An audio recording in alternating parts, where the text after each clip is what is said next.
Welcome to our casting of Get a Sign. I'm Chief Master Sergeant Dan Connor, your Command Senior Enlisted Leader, Oregon.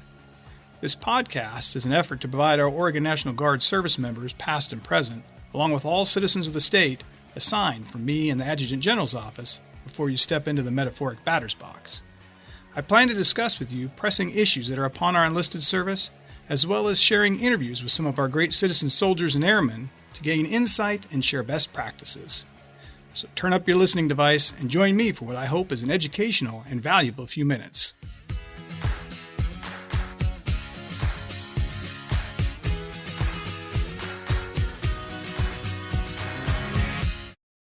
This past year, our Oregon National Guard activated more service members than ever before in support of domestic operations.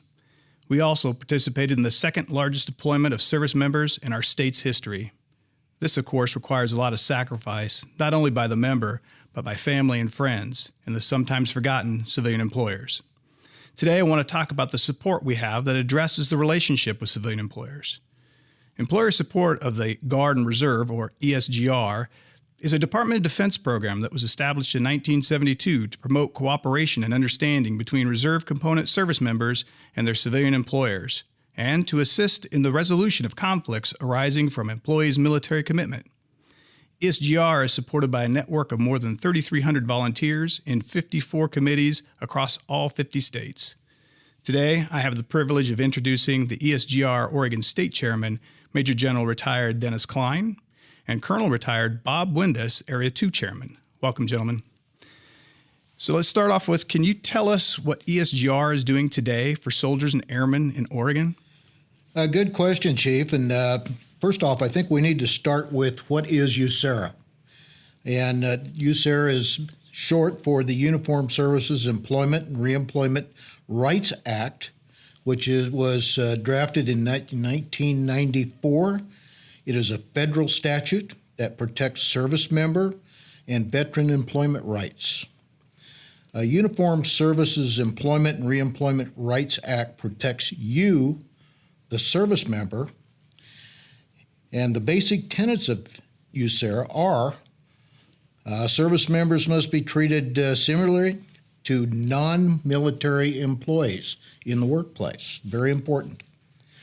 Congress's intent was to ensure service members are not penalized by civilian employers because of their military duty. You or any veteran may not be discriminated because of military service. You must be allowed leave to attend drills as well as other military service. For instance, annual training. Your employer must reinstate you when you return from service. And a little later on, we'll talk about what the requirements are based on how long you're gone. You retain seniority and status that you would have attained if you hadn't been serving in the military. You retain all benefits like pay, vacation, health coverage, as well as pension plans. Pensions or retirement plans remain intact as if you had not been serving. If you were disabled during your active duty deployment, retraining or reasonable accommodation must be provided by your employer.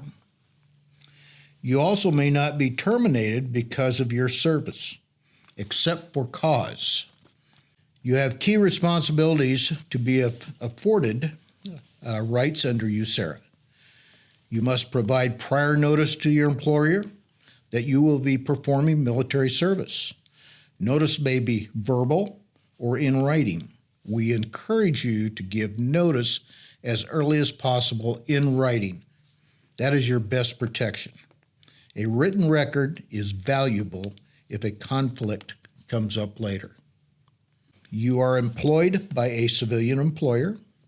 Your extended active duty military service must have been performed under honorable conditions. Cumulative military service does not exceed more than 5 cumulative years with the employer. There are exceptions to the types of service that apply in this case. For most service members, it is unlikely it applies. After performing your military service, you must timely report to work.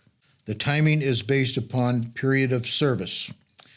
For 1 to 30 days of service, you must report back to work on the next scheduled work shift after your travel home and 8 hours of rest. 31 to 180 days of service, you must submit an application for reemployment within 14 days after release from the period of active service. 181 days or more of service, you must submit an application for reemployment within 90 days after release from the period of your active service. There are other things that you also need to remember. While you're entitled to use any portion of the time applied up to the maximum time allowed, you should coordinate your date of return with your employer. We can't emphasize enough communicating with your employer and letting them know, what's going on with you. How long is your deployment? When will you be back? Though not required, you should submit your application for reemployment in writing. A sample application is available on our website at www.esgr.mil. This is a very important website. It will offer you all the information that you need to pick up where you left off once you return from your military duty. Service member employees should be promptly reemployed. Prompt reemployment means as soon as practical under the circumstances of each case, usually within 2 weeks of the employee's application for reemployment. Yeah, Mr. Klein, that's a ton of information. And I think what's important there is, as people probably picked up parts and pieces of that were important or applicable to them, what's really important is they know where that website is so that they can go there and get that comprehensive list of just basically what you read off there. Can you repeat that website one more time for us? It is www.esgr.mil. Yeah, thank you, Mr. Klein. So you explained what is USERRA. Obviously, that's a big piece of what we do or what ESGR does for our guardsmen here. Can one of you talk about the employer programs and employer awards? I'd be happy to do that. ESGR offers employer programs such as a boss lift, and that boss lift is typically an event planned by one of the state organizations. And that includes aircraft rides for employers and executives, and so they get the feel of what their soldier employees do during the course of a drill weekend or active duty. We also provide employer briefings. We also provide unit briefings. And we have several awards that we also like to present to employers throughout the course of a year. Presentations, some ceremonies are usually conducted in the local areas with the unit in participation. These programs provide insight into the duties performed by service members in the Guard or Reserve while on duty. So this is an educational process for many of the employers that may not have a lot of military service members and their employee staff. And so this is an opportunity for the soldiers as well as the unit commanders to fully explain to the employers what their soldiers do in the course of their training. We also provide statements of support. This is the cornerstone of ESGR's effort to gain and maintain employer support for the Guard and Reserve. The intent of the program is to increase employer support by encouraging employers to act as advocates for employee participation in the military. Supportive employers are critical to maintaining the strength and readiness of the nation's Guard and Reserve units. And one thing that most people don't realize is that less than 0.5% of our nation's citizens serve in the military in some capacity. So it's extremely important that this partnership between the soldier and the employer be maintained long term. And so we like to educate both the soldiers and the employers on the importance of this partnership. Employers sign a statement of support pledge that we fully recognize, honor, and comply with the Uniformed Services Employment and Reemployment Rights Act. We will provide our managers and supervisors with the tools they need to effectively manage employees who serve in the Guard and Reserve. We appreciate the values, leadership, and unique skills service members bring to the workforce and will encourage opportunities to hire Guardsmen, reservists, and veterans. We will continually recognize and support our country's service members and their families in peace, in crisis, and in war. So I'd like to reiterate again, this partnership is extremely important. And so an employer who has a soldier that is on active duty, that employer is also, in essence, on active duty, because that employer and the employees within that firm typically will support that soldier while he or she are deployed and will support the families that are remaining behind. So it is definitely a partnership, a critical partnership for Department of Defense. Employer awards. Our nation has relied heavily on Guard and Reserve service members since entering continuous operations more than 16 years ago. Employer support enhances retention rates in the armed forces and in the end strengthens our national security. To recognize employers who support the Guard and Reserve employees, ESGR grants a series of Department of Defense awards. And these awards are not just typically done at the local level. They go all the way up to the Department of Defense where they are signed, and then presented back down to the state organization for presentation to the employers. We have awards like the Patriot Award, which is the first level award, and that recognizes the employer support of that soldier that's on active duty. There's a Spouse Patriot Award, so we recognize the spouse that remains behind so that he or she feels a part of the team. We have a Seven Seals Award, which again recognizes employers, and it's a higher level award. And the awards keep going up the pecking order. The next is Above and Beyond Award, and that is a more serious award. It recognizes a broader breadth of support that the employers provided. As an example, it may recognize the specific supervisor of the soldier. It will recognize the company and also takes into account the company's efforts to support the family while the soldier is deployed. We have the Pro Patria Award, which again is a higher level award, again building on that history of support. We have the Extraordinary Employer Support Award, and that is followed by the Secretary of Defense Employer Support Freedom Award, which is the highest award that the Department of Defense presents through the ESGR program. Many of these awards are progressive in nature, with each building upon the previous. For example, an employer must have had at least one supervisor or other representative honored with a Patriot Award and must have signed a statement of support to be eligible for consideration for the Above and Beyond Award. So again, as I mentioned, it's a progression up. So needless to say, these are incredibly important tools, resources to build and maintain relationships with our civilian employers. So part of this is obviously we want to encourage our service members to build those relationships with their employers early in their career, and utilizing these tools, these awards and these programs to do that could be very beneficial. So yeah, thank you very much. We appreciate that. I realize that we're not a employment agency. The ESGR is not an employment agency, but can I ask what proactive outreach is there to potential employers that informs them of the value of a service member and what that service member might bring to the table?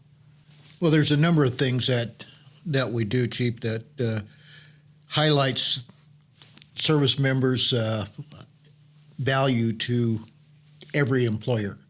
In fact, that's part of the mission statement for ESGR, is that we want to make sure that all employers, whether they're private, public, that they honor the service and respect the service of the service members that are their employers.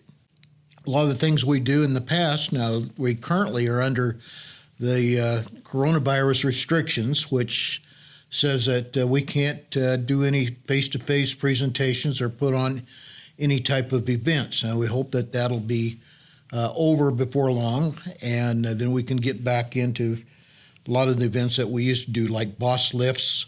We've had an annual boss lift out at Pang for years, where we bring employers in and we take them for a ride on a tanker. And they get to get up in that tanker, and then fighters come in to be refueled, and As they return, there's nothing but big smiles on all their faces for having observed that. We've also taken employers to various training sites. Gowan Field in Idaho, the 3rd of the 116th Cab over there, normally has at least one event a year where we go around with helicopters and pick up employers at various locations where their battalion has units, and take them over to Gowan Field, and they get to watch weapons qualification on all their armored vehicles. In a lot of cases, in years past, that's been an overnight event, and they get to stay there in the barracks there at Gowan Field and experience the same type of food that the soldier does. So it's a great event. You may have a unit at a particular armory that wants to have a breakfast with the boss, in which case we would ask them to nominate employers that from members of the unit, and we would invite them into the facility and have a breakfast meeting with them, and we can do this with lunches as well. And what we do then is provide them with briefings and tell them about what the soldiers or airmen do in that particular unit, as well as explain to them ESGR. Yeah, I hope people can see that how, visualize how what the value that might bring to that relationship that you would have with your employer if you had your boss come in and get to meet your commander and have breakfast with the commander and talk about what the mission is and what part that you as the soldier or the airman play in that mission, and so that civilian employer understands what your role is. I've had the privilege of participating in the boss lifts at the Portland International Guard Base, and it has always been a well-received event, a very large event, and I've never seen an employer walk out of there without a smile on their face and a new understanding of what the roles and responsibilities are of the airmen that serve out at Pang.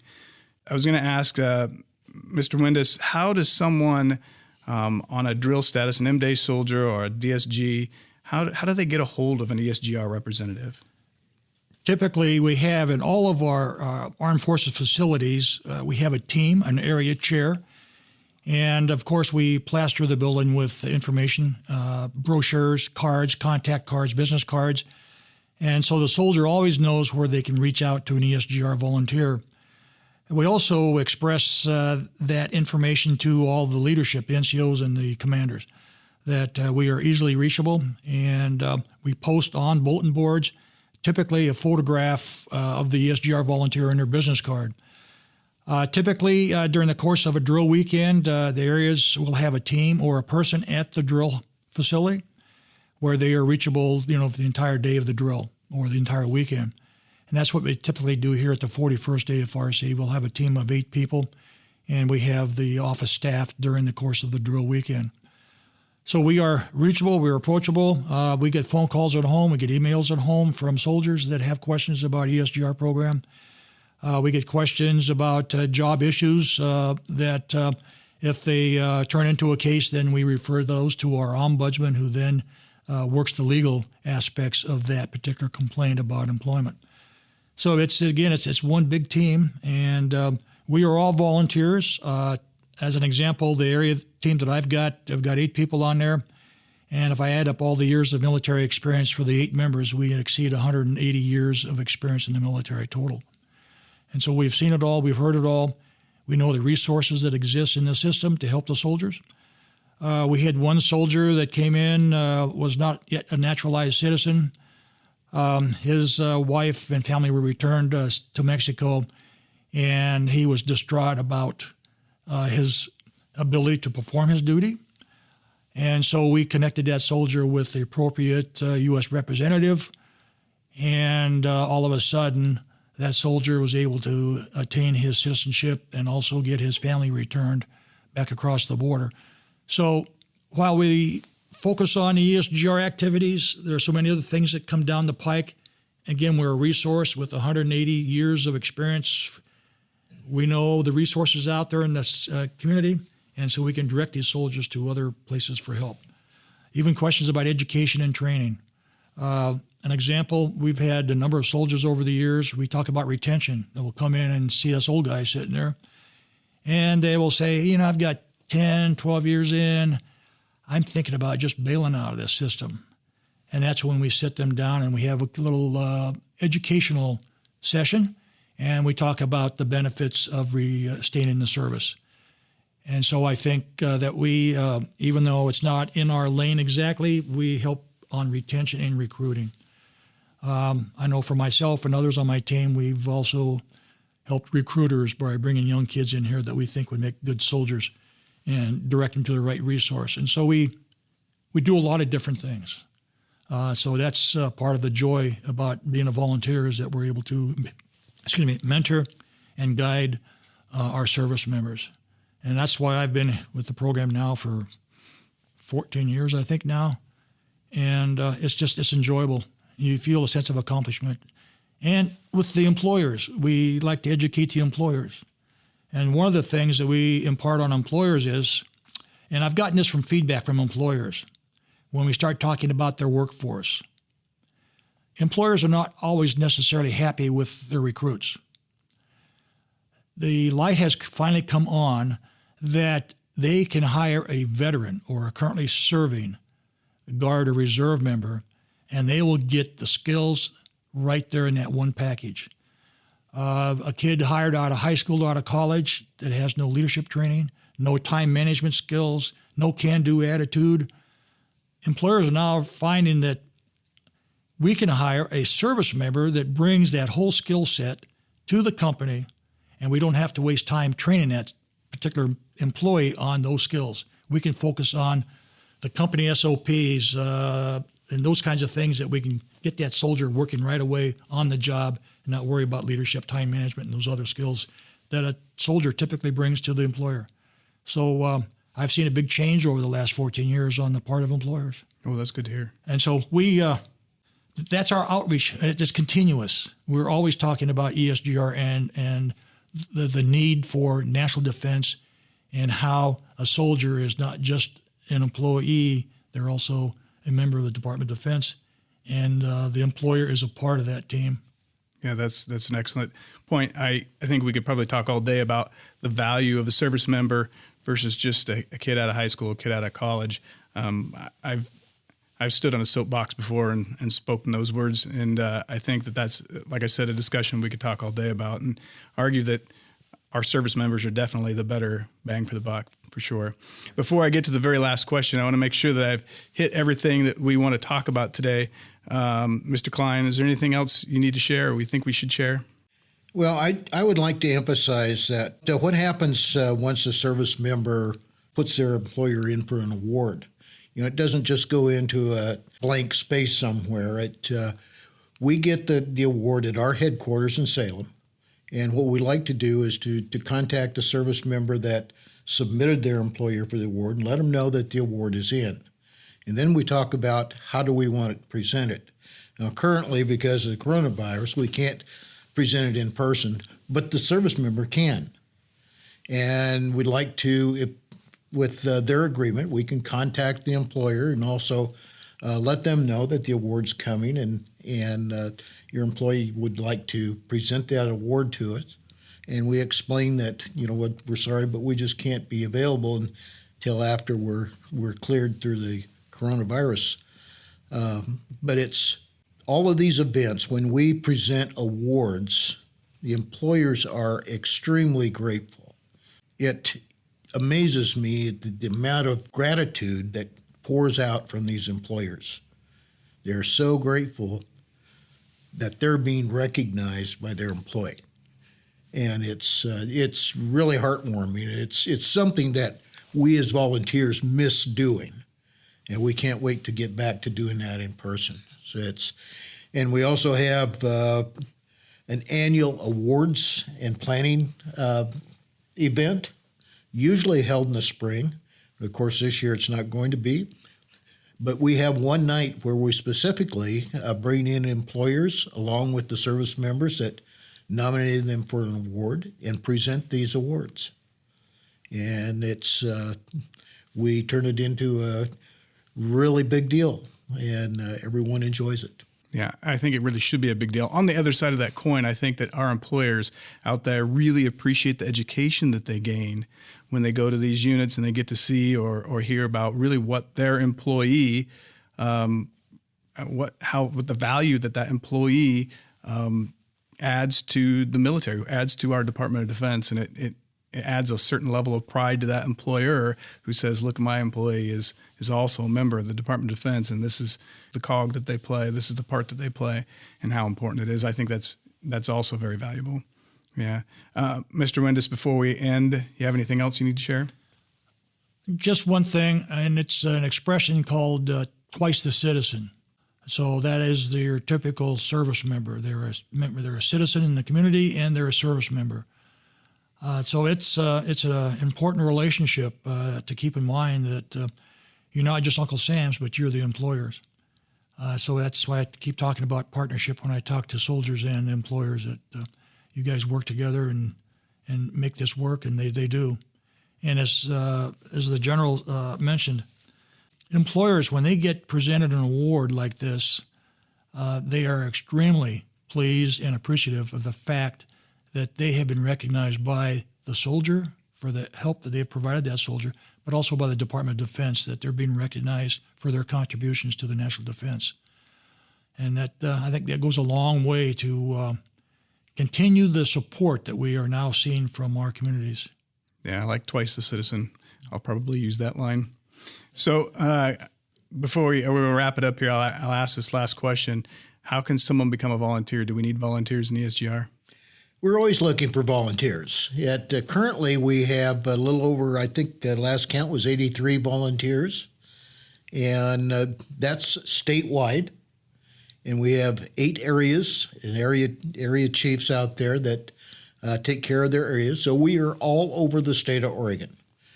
But there is always a need for more volunteers. We don't have a set number of hours that a volunteer has to put in every year.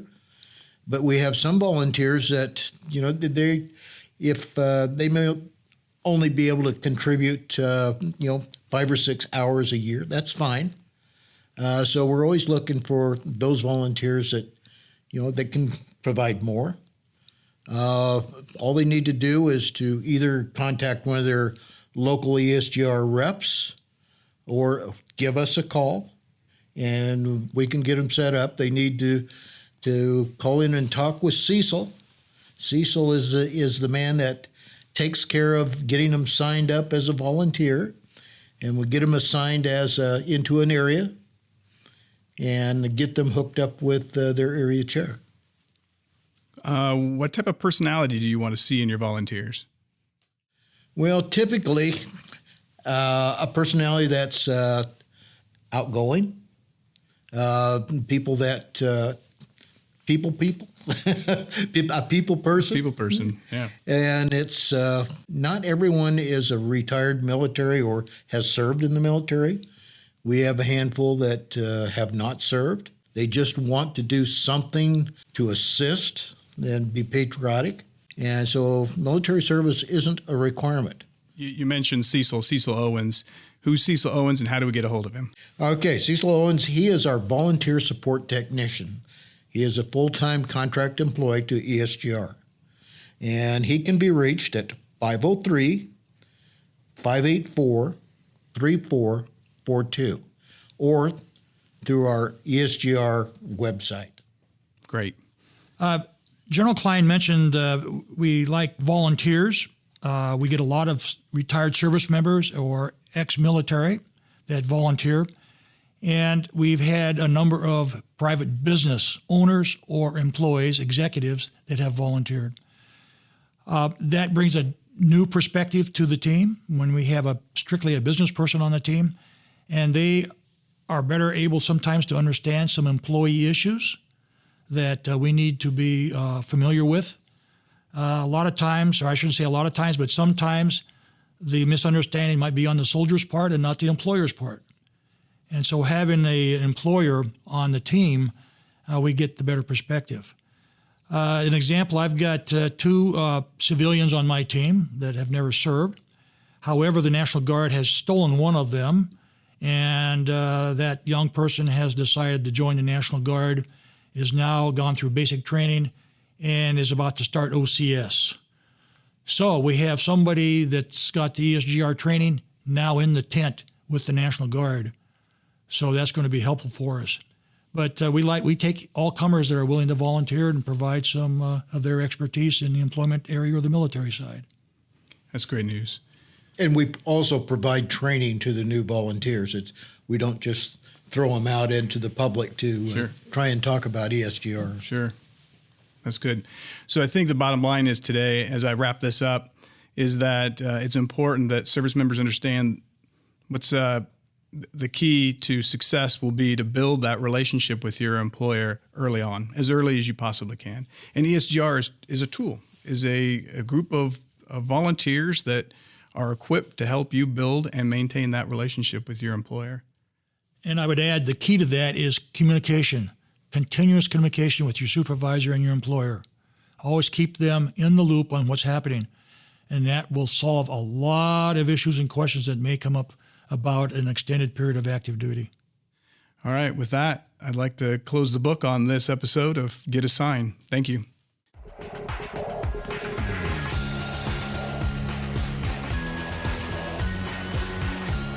In closing, I'd like to thank the Oregon National Guard Public Affairs Office and Sergeant First Class Holden for producing this podcast.